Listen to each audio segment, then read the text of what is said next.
সমগ্ৰ দেশৰ লগতে টেঙাখাটতো হাৰদী ৰাণী শ্ৰী শ্ৰী দুৰ্গা গোসাঁনীৰ আৰাধনাৰে এই বছৰৰ দুৰ্গোৎসৱ অগণন ৰাইজ তথা সুশীত ভক্তৰ সমাগমেৰে টেঙাখাট আঞ্চলিক দুৰ্গা পূজা চাৰিওটা দিনেই খুব সুন্দৰ আৰু নিয়াৰিকৈ পূজা অৰ্চনা অৰ্পণ কৰাৰ লগতে মঙলবাৰে দেৱী বিসৰ্জন পৰ্বও সফলভাৱে সম্পন্ন হয়।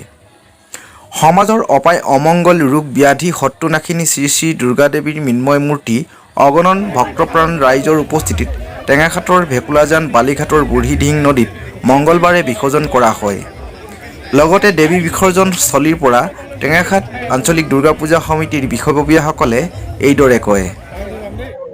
যোৱা 20 অক্টোবৰৰ পৰা আজি 24 অক্টোবৰলৈকে আমি সমগ্ৰ টেঙাখাটবাসী ৰাইজে টেঙাখাট অঞ্চলৰ মাজমজিয়াত টেঙাখাট আঞ্চলিক দুৰ্গা পূজা আয়োজন কৰিছিলোঁ।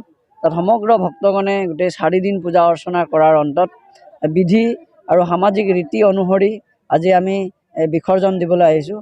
টেঙাখাট অঞ্চলত খুব সুন্দৰকৈ শান্তিপূৰ্ণভাৱে পূজা অৰ্চনা হৈ যায়।